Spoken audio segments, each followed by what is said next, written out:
This is Barry from Elliott Wave. How's it going? Today I want to bring to you the channel a new style of video. Today I'm gonna go over how I mark up an instrument from scratch using Elliott Wave. So as you can see, this is the chart of Pinterest.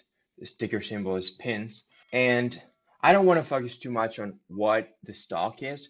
I want to focus on how my eyes work, my trained eyes with Elliott Wave work when I mark up, in this case, pins from scratch. But it could be any other instrument. It could be a stock, it could be a commodity, it could be a forex pair. Indeed, let me know if you would like me to mark up an instrument of your choice from scratch. I'll be happy to bring it to the channel. So to start off, what I can see and what should be clear even to the eye of the less expert in Elliott Wave is that this correction, which started from February 15th, I'll draw a circle on it.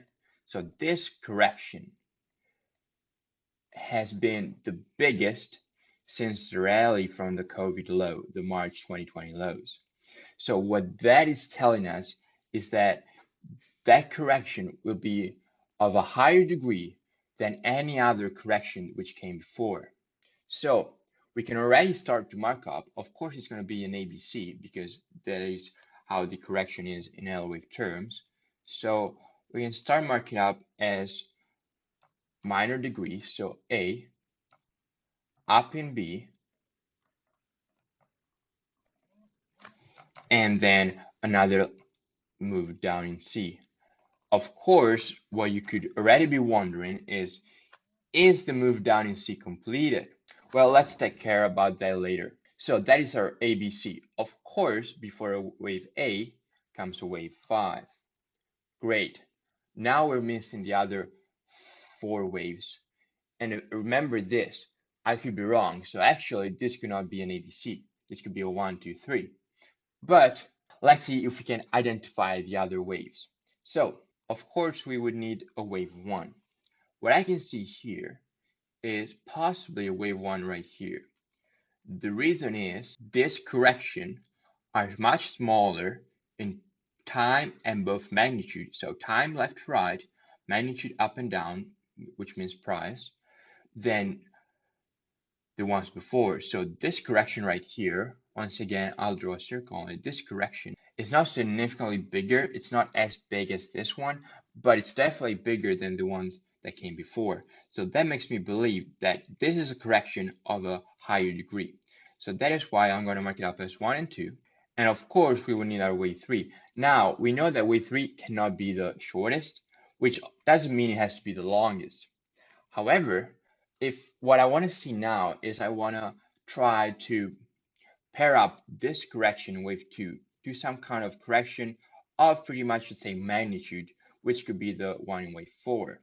So of course, wave 4 will have to come before the end of wave 5. And what my trained eye can see is that possibly this could be the wave 4 we were looking for, and this could be wave 3.